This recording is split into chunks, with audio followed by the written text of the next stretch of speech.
മലകൾക്ക് മുകളിൽ നിന്ന് മരത്തിൻ്റെ തണലിലേക്ക് ഒരു യാത്ര.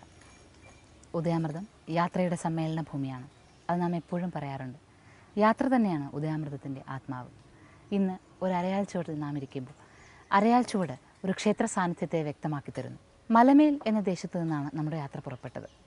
കൊട്ടാരക്കരയിലെ വാളകത്തിനടുത്താണ് മലമേലുള്ളത്. എന്നാൽ കൊട്ടാരക്കരയിൽ നിന്ന് 6 കിലോമീറ്റർ അകലെയുള്ള വെണ്ടാർ എന്ന പ്രദേശമാണ് ഇന്നുള്ളത്. കൊട്ടാരക്കരയിൽ ഏറെ ഗ്രാമങ്ങളുണ്ട് എന്ന് ഇതിനു മുൻപുള്ള യാത്രകളിൽ നാം മനസ്സിലാക്കിയിട്ടുള്ളതാണ്. പക്ഷേ കൂടുതൽ യാത്ര ചെയ്യുമ്പോഴും ഗ്രാമസൗന്ദര്യങ്ങൾ ഹൃദയത്തുടിപ്പുകളായി നമ്മെ വന്ന് സ്പർശിക്കുന്നതായി അനുഭവിച്ചറിയുവാനാകുന്നു. അങ്ങനെ ഗ്രാമത്തിൻ്റെ സൗന്ദര്യങ്ങളെ അറിഞ്ഞുകൊണ്ട്, നന്മയെ അറിഞ്ഞുകൊണ്ടാണ് ഈ അരയാലൻ ചുവട്ടിൽ ഇന്നിരിക്കുന്നത്. ഈ ദിവസത്തിൻ്റെ കാഴ്ചകൾ വെണ്ടാർ എന്ന ഗ്രാമത്തിൻ്റെ കാഴ്ചകൾ കൂടിയാണ്.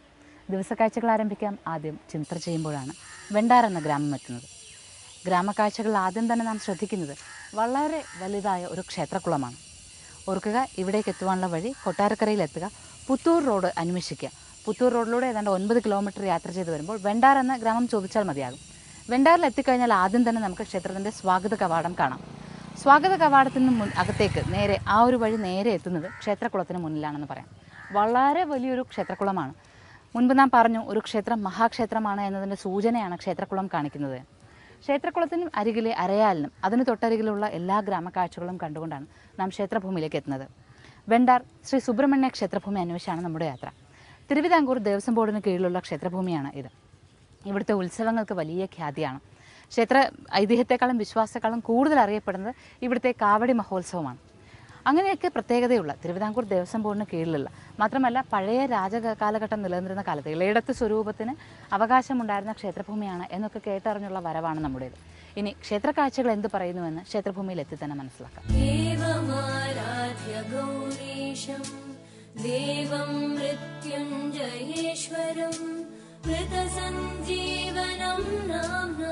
സ്വരൂപത്തിന് അവകാശമുണ്ടായിരുന്ന ക്ഷേത്രഭൂമി എന്ന് പറഞ്ഞുവല്ലോ. പഴയൊരു കാലത്തിൻ്റെ കേട്ടുകേൾവി ഇങ്ങനെയാണ്. പണ്ട് വെണ്ടാറിൽ ഔറയത്ത് എന്നൊരു മഠമുണ്ടായിരുന്നു അത്രേ. അവരുടെ ആരാധനാമൂർത്തിയുടെ മൂലവിഗ്രഹം പിന്നീട് അവർ ഇളയിടത്ത് സ്വരൂപത്തിനെ ഏൽപ്പിക്കുകയാണ് അത്രേ ഉണ്ടായത്. അതും കഴിഞ്ഞ് വളരെ കാലം കഴിഞ്ഞതിന് ശേഷം ഇളയിടത്ത് സ്വരൂപം ആ വിഗ്രഹത്തിൻ്റെ ആരാധന, അല്ലെങ്കിൽ അവിടെ ഒരു ക്ഷേത്രം ഉണ്ടാക്കുകയും ആ ക്ഷേത്രത്തിൻ്റെ ആരാധനയ്ക്കുള്ള അവകാശം ചാവക്കാട് കടലായി മനക്കാരെ ഏൽപ്പിക്കുകയും ചെയ്തു. അതാണ് ഇവിടെ പൊതുവിൽ പറഞ്ഞു കേൾക്കുന്ന ഐതിഹ്യം. ഏതായാലും വളരെ പഴയൊരു കാലത്ത് ക്ഷേത്രം നിലനിന്നിരുന്നു എന്നതിൻ്റെ സൂചനകളാണ് നമുക്കിപ്പോൾ മനസ്സിലാകുന്നത്. പക്ഷേ ക്ഷേത്രക്കാഴ്ചകൾ, പുറത്തുനിന്ന് കാണുന്ന കാഴ്ചകളിലൊന്നും ആ ഒരു പഴമയെ നമുക്ക് ഒപ്പിയെടുക്കുവാനാകുന്നില്ല. എങ്കിലും തിരുവിതാംകൂർ ദേവസ്വം ബോർഡിന് കീഴിലുണ്ടായിരുന്ന ക്ഷേത്രം എന്നുള്ളതും, മാത്രമല്ല ഇളയിടത്ത് സ്വരൂപത്തിന് അവകാശമുണ്ടായിരുന്നു എന്നുള്ളതിൻ്റെ ചരിത്രവുമൊക്കെ ഒരു പഴമയെ നമുക്ക് വ്യക്തമാക്കി തരുന്നുണ്ട്. പക്ഷേ ആ പഴമയെ കൂടുതൽ അറിയണമെങ്കിൽ തീർച്ചയായും നാലമ്പലത്തിനകത്തേക്ക് തന്നെ ചെല്ലണം.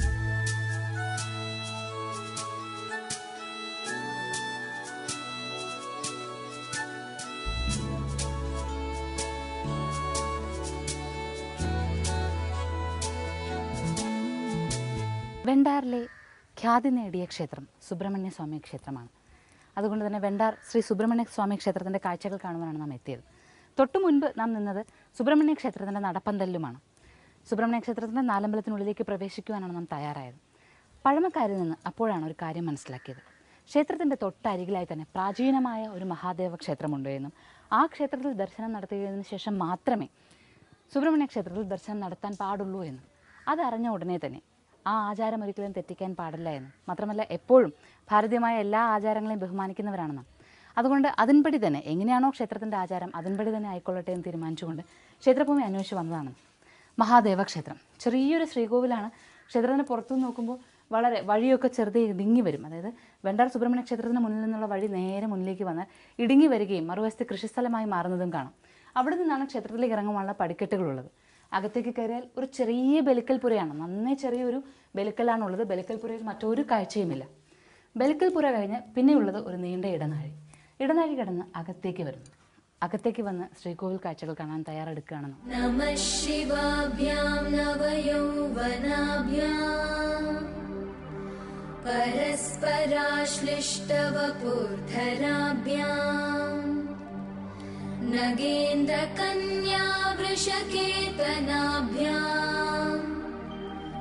നമോ നമഃ ശങ്കര പാർവതീഭ്യാം.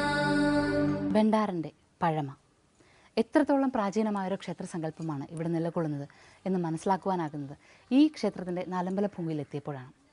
ശിവക്ഷേത്രത്തിൻ്റെ നാലമ്പല ഭൂമി ചതുരാകൃതിയിലുള്ള ശ്രീകോവിലാണ് എങ്കിലും ഈ ശ്രീകോവിൽ ഒന്നുകൊണ്ട് മാത്രം നമുക്കതിൻ്റെ കാലപ്പഴക്കത്തെ മനസ്സിലാക്കാനാകും. നാഗേന്ദ്രഹാരായ ത്രിലോചനായ ഭസ്മാംഗരാഗായ മഹേശ്വരായ നിത്യായ ശുദ്ധായ ദിഗംബരായ തസ്മൈ നകാരായ നമഃ ശിവായ. ജഗത്തിനെ മുഴുവൻ കാത്തരുളുന്ന ജഗന്മൂർത്തിയായ മഹാദേവ സങ്കല്പം, കിഴക്കോട്ട് ദർശനമായി നിലകൊള്ളുന്ന ശ്രീകോവിൽ, ആ ദർശന സൗഭാഗ്യമാണ് നമുക്ക് ലഭിച്ചത്. ചേര ചോള രാജാക്കന്മാരുടെ കാലഘട്ടത്തിന് മുൻപ് തന്നെ ഇവിടെ ക്ഷേത്ര നിർമ്മാണത്തിൽ ചില സ്വാധീനങ്ങൾ ഉണ്ടായിരുന്നുവെന്നും ആ സ്വാധീനങ്ങളാണ് ഈ ക്ഷേത്രഭൂമിയിൽ കാണുന്നതെന്ന് നമുക്ക് പറയാനാകും. അതിൽ തന്നെ പറയുമ്പോൾ മൃഗമാലയും അതുപോലെ തന്നെ വ്യാളി മുഖങ്ങൾ ചേർത്ത് 4 മൂലകൾ ചേരുന്നിടത്ത് വ്യാളി മുഖങ്ങൾ ചേർന്ന് വരുന്നതും, അതുമാത്രമല്ല അതിനൊപ്പം തന്നെ ചില മൃഗരൂപങ്ങൾ, അതായത് എല്ലാ മൃഗങ്ങളും ചേർന്ന് വ്യത്യസ്ത ഭാവത്തിലുള്ള സവിശേഷമാർന്ന മൃഗരൂപങ്ങൾ ഓരോ ചെറുപ്പിനിടയ്ക്ക് വരുന്നതുമൊക്കെ ഇതിൻ്റെ നിർമ്മാണ രീതിയുടെ പ്രത്യേകതയാണ്.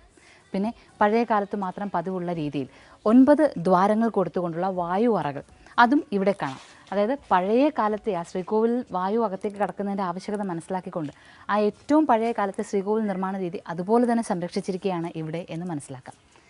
ഈ ഒരു ശ്രീകോവിൽ കാഴ്ചകൾ മനസ്സിലാക്കുമ്പോൾ തീർത്ഥവാരിയുടെയും ഒക്കെ പഴമ മനസ്സിലാക്കിക്കൊണ്ട്, മാത്രമല്ല കരിങ്കല്ലിൽ മേഞ്ഞ ശ്രീകോവിൽ, പിന്നീട് പുതിയ കാലത്ത് ചില കെട്ടുകൾ മുകളിലേക്ക് വന്നിട്ടുണ്ട് എന്ന് കാണാം. എന്നാൽ പൂർണ്ണമായും കരിങ്കല്ലിൽ മേൽക്കൂരകൾ തീർത്തുകൊണ്ട് ജൈനമത സ്വാധീനം ഉണ്ടായിരുന്ന കാലഘട്ടത്തിന് മുൻപുള്ള ക്ഷേത്രഭൂമികളിൽ ഇതുപോലെ നാം കണ്ടിട്ടുണ്ട്. മാത്രമല്ല ജൈനമത സ്വാധീനം കൂടുതലായി വന്നപ്പോഴും കരിങ്കല്ലിൽ മേൽക്കൂര പാകുന്ന സമ്പ്രദായങ്ങൾ നാം കണ്ടിട്ടുണ്ട്.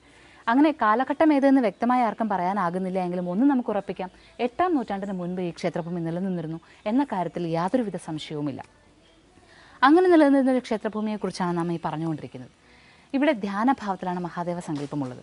എന്താണ് ക്ഷേത്രഭൂമിയുടെ ഐതിഹ്യം എന്നല്ലേ? ഒരിക്കൽ മഹാദേവൻ കുടുംബസമേതനായി പാർവതിക്കും പുത്രന്മാർക്കുമൊപ്പം യാത്ര തിരിച്ചു അത്രേ. യാത്ര തിരിച്ച് ഈ ഭൂമിയിലെത്തുകയും പാർവതിയും പുത്രന്മാരും തിരിഞ്ഞു നോക്കുമ്പോൾ മഹാദേവനെ കാണാതിരിക്കുകയും ഒരു നിമിഷം കാണാതാവുകയും ചെയ്തു. മഹാദേവൻ എവിടെ പോയി എന്ന അന്വേഷണ യാത്ര എത്തി നിന്നത് ഇവിടെയാണ്. ഇവിടെ ഭഗവാൻ കിഴക്കോട്ട് ദർശനമായി ധ്യാനഭാവത്തിൽ കുടികൊള്ളുന്നത് കണ്ടു. അങ്ങനെ ഭഗവാൻ ധ്യാനഭാവത്തിൽ ഈ പ്രദേശത്ത് കുടികൊണ്ടുവെങ്കിൽ തീർച്ചയായും ഈ പ്രദേശം ഒരു ദിവ്യഭൂമിയാണ് എന്ന് മനസ്സിലാക്കിയ പാർവതി ദേവിയും പുത്രന്മാരും സമീപ പ്രദേശങ്ങളെ സ്ഥാനം കൊണ്ടു എന്നുള്ളതാണ് ഐതിഹ്യം. ഇവിടെ ഇങ്ങനെ ധ്യാനഭാവത്തിൽ മഹാദേവൻ കുടികൊള്ളുന്നു എന്ന ആ വലിയ വിശ്വാസം ഉണ്ടാകുമ്പോൾ മഹാദേവ സാന്നിധ്യം ഇവിടെ പിതൃഭാവത്തിലാണുള്ളത് എന്നും എടുത്തു പറയാം. വെണ്ടാർ ശ്രീ സുബ്രഹ്മണ്യ ക്ഷേത്രം ഇന്ന് വളരെ ഖ്യാതിയിലാണ് ഉള്ളത്. ഏറെ പ്രസിദ്ധമാണ് ക്ഷേത്രഭൂമി. അവിടെ സുബ്രഹ്മണ്യൻ്റെ പിതാവായ മഹാദേവൻ സകല ഐശ്വര്യങ്ങളും നൽകിക്കൊണ്ട് ഇവിടുത്തെ എല്ലാ നാട്ടുകാർക്കും പിതൃഭാവത്തിൽ ദർശന സൗഭാഗ്യവും അനുഗ്രഹവും നൽകിക്കൊണ്ട് നിലകൊള്ളുന്നത് കൊണ്ടാണ് നാടിന് ഉയർച്ച, വിശ്വാസികൾക്ക് ഉയർച്ച, ഒപ്പം തന്നെ ക്ഷേത്രം സുബ്രഹ്മണ്യ ക്ഷേത്രവും നാൾക്ക് നാൾ പുരോഗമിച്ചുകൊണ്ടിരിക്കുന്നത് എന്ന് ഭക്തർ വിശ്വസിക്കുന്നു.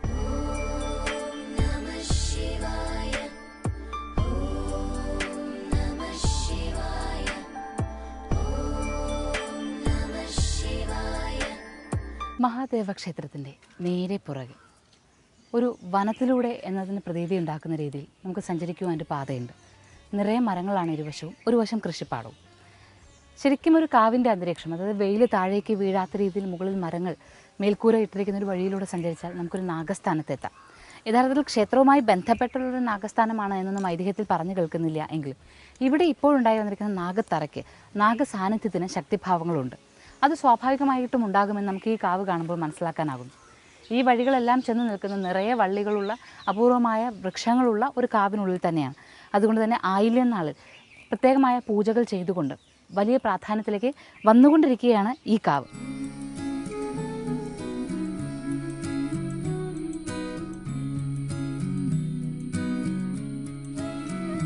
വെണ്ടാറിലെ മഹാദേവ ക്ഷേത്രവുമായും സുബ്രഹ്മണ്യ ക്ഷേത്രവുമായും ആചാരപരമായി ബന്ധമൊന്നും ഈ നാഗത്തറയ്ക്ക് പറയാനില്ല എങ്കിലും അടുത്ത കാലത്ത് ഖ്യാതിയിലേക്ക് വന്നുകൊണ്ടിരിക്കുന്ന ഒരു നാഗസ്ഥാനമാണെന്ന് പറഞ്ഞുള്ളൂ. തീർച്ചയായും നാഗസ്ഥാനങ്ങൾ, കാവുകൾ നിരവധിയായി പുതിയ കാലത്തിൻ്റെ സംഭാവനയായി പുതിയ ക്ഷേത്രങ്ങൾ ധാരാളമായി ഉണ്ടായി വരാറുണ്ട്. പക്ഷേ അതല്ല ഉണ്ടാവേണ്ടത്, പുതുതായി കാവുകൾ തന്നെ ഉണ്ടായി വരണം. കാരണം കാവുകളിലെ തീഷ്ണ സങ്കല്പങ്ങളെ അടുത്തറിയണമെങ്കിൽ, കാവുകളിൽ തീഷ്ണ ഭാവങ്ങൾ ഉണ്ടാവണമെങ്കിൽ അതിനു ചുറ്റും മരങ്ങളുണ്ടാകണം, വള്ളികളുണ്ടാകണം.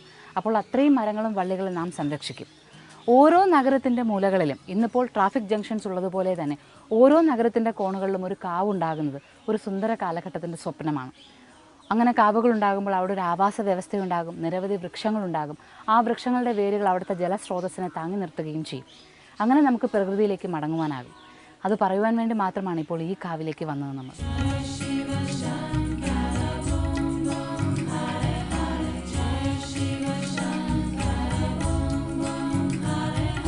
വെണ്ടൂർ മഹാദേവ ക്ഷേത്രത്തിന് വളരെ അരികിലാണ് ദേവീ ക്ഷേത്രഭൂമി ഉള്ളത്.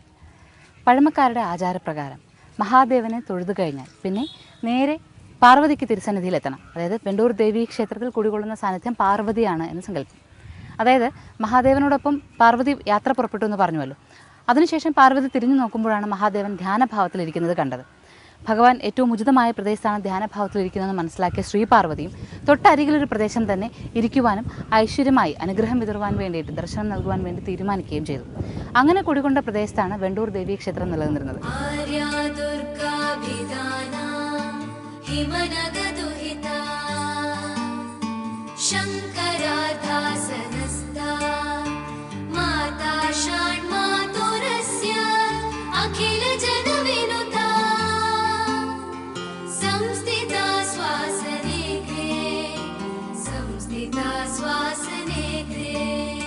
ദേവീ ക്ഷേത്രത്തിൻ്റെ പുതുതായി പണിയുന്ന ശ്രീകോവിലിൻ്റെയും ബാലാലയത്തിൻ്റെയും കാഴ്ചകൾ കണ്ടു കഴിഞ്ഞാൽ പിന്നെ കാണുവാനുള്ളത് ഇവിടുത്തെ ഏറ്റവും അത്ഭുതമായി നിലകൊള്ളുന്നൊരു കാവാണ്.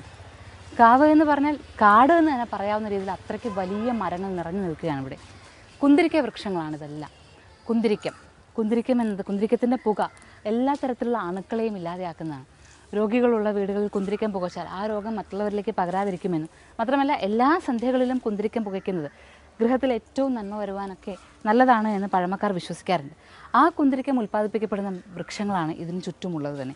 അതായത് ഇവിടെ മനസ്സിലുള്ള എല്ലാ ചീത്ത ചിന്തകളും ഇല്ലാതെയാകുവാനുള്ള അതിന് തക്കതായിട്ടുള്ള പ്രേരണകൾ നൽകുന്നു വൃക്ഷങ്ങൾ എന്ന് എടുത്തു പറയണം. ഇത് ദേവീക്ഷേത്രത്തിനോട് ചേർന്നുള്ള കാവാണ് എന്ന് പറഞ്ഞല്ലോ. ഇവിടെ ഈ കാവിൻ്റെ ഒത്ത മധ്യത്തിലാണ് നാഗസങ്കല്പങ്ങൾ നിലകൊള്ളുന്നത്. ആ ഒരു ഭാവത്തെ എടുത്തു പറയുവാൻ വേറെ വാക്കുകളില്ല. നിരവധി വലിയ തടിയുള്ള വലിയ വൃക്ഷങ്ങൾ, ആ വൃക്ഷങ്ങൾക്ക് നടുവിൽ ആ വൃക്ഷങ്ങൾ ഏറ്റവും തണലായി നിൽക്കുന്ന ഏറ്റവും തണുപ്പ് നൽകുന്ന ഒരു പ്രദേശത്ത് അതിൻ്റെ ഒത്ത മധ്യത്തിലായിട്ടാണ് നാഗസ്ഥാനങ്ങളുള്ളത്. നടുവിലായി ഒരു ചിത്രകൂടവും ഇരുവശങ്ങളിലുമായി നാഗവിഗ്രഹങ്ങളുമാണ് ഉള്ളത്. അതുതന്നെ ആ നാഗത്തറയ്ക്ക് ഒരു ഗംഭീര ഭാവം നൽകുമ്പോൾ ഈ വൃക്ഷങ്ങൾ ചേർന്നത് ഈ വൃക്ഷങ്ങളുടെ പ്രത്യേകതകളും എടുത്തു പറഞ്ഞുകൊണ്ട് ഈ കുന്തിരിക്ക വൃക്ഷം ഇതുപോലെ തന്നെ നാം കണ്ടിട്ടുള്ളത് ലോകനാർ കാവിന് തിരുമുന്നിലാണ്. അവിടെ വെച്ച് നാം അതിനെക്കുറിച്ച് പറയുകയും ചെയ്തിട്ടുണ്ട്. ലോകനാർ കാവിൽ അമ്മ പ്രകൃതീശ്വരിയാണ് എങ്കിൽ ഇവിടെ വെണ്ടാറിലെ ദേവിയും പ്രകൃതീശ്വരി തന്നെയാണ് എന്ന് ഈ കാവ് തെളിയിക്കുന്നു. ഇത്ര വിശുദ്ധമായൊരു കാട് ഇവിടെ ഉണ്ടായിരുന്നത് കൊണ്ട് തന്നെ ആവണം മഹാദേവൻ ഈ ഭൂമിയിലെത്തിയപ്പോൾ ഇവിടെ ധ്യാനഭാവത്തിൽ നിലകൊണ്ടത്. പ്രപഞ്ചത്തിന് മുഴുവനും പ്രകൃതിക്ക് മുഴുവനും ഐശ്വര്യം നൽകുവാൻ വേണ്ടുന്നത് ഈ പ്രദേശത്ത് നിറഞ്ഞു നിൽക്കുന്നുവെന്നും അതുകൊണ്ട് തന്നെ തപസ്സിൻ്റെ ശക്തിയിലേക്ക് മനുഷ്യൻ അറിയാതെ എല്ലാം മനുഷ്യനും ഈശ്വരനും ഉൾപ്പെടുന്ന എല്ലാ ചൈതന്യങ്ങളും ആ തപസ്സിൻ്റെ ഭാവത്തിലേക്ക് ചെല്ലുവാനുള്ള പ്രകൃതിയുടെ ഭാവം, മനോഹരമായ ഭാവം, ശാന്തമായ ഭാവം ഇവിടെ ഉണ്ട് എന്നും മഹാദേവൻ മറ്റു ഋഷിമാർക്ക് പറഞ്ഞു കൊടുക്കുകയാകണം ധ്യാനഭാവത്തിൽ ഇവിടെ ഇരിപ്പുറപ്പിച്ചത് കൊണ്ട് ഉദ്ദേശിച്ചത്. ഏതായാലും ആ ഇരിപ്പിലൂടെ നമുക്ക് ഈ ക്ഷേത്രഭൂമി കാണുവാനായി, പ്രാചീനമായൊരു ക്ഷേത്രം കാണുവാനായി, ദേവീസന്നിധിയിലെത്തുവാനായി, ഇപ്പോഴിതാ ജീവിതത്തിൻ്റെ ഏറ്റവും വലിയ സൗഭാഗ്യമെന്ന് വിശേഷിപ്പിക്കാവുന്ന തരത്തിലുള്ള അപൂർവമായ ഒരു നാഗക്കാവിലും എത്താനായി. എല്ലാ സൗഭാഗ്യങ്ങളും നമുക്ക് ഒരുമിച്ച് പങ്കുവയ്ക്കുവാനുള്ളതാണ്. എല്ലാ അനുഗ്രഹങ്ങളും ദർശന സൗഭാഗ്യങ്ങളും നമ്മുടെ ഹൃദയത്തെ നിറയ്ക്കുമ്പോൾ ലോകം മുഴുവനുമുള്ള വിശ്വാസികൾക്ക് മനസ്സിന് സുഖമുണ്ടാകട്ടെ എന്ന്, നന്മകളുണ്ടാകട്ടെ എന്ന് പ്രാർത്ഥിച്ചുകൊണ്ട് വിടവാങ്ങുന്നു. നമസ്കാരം.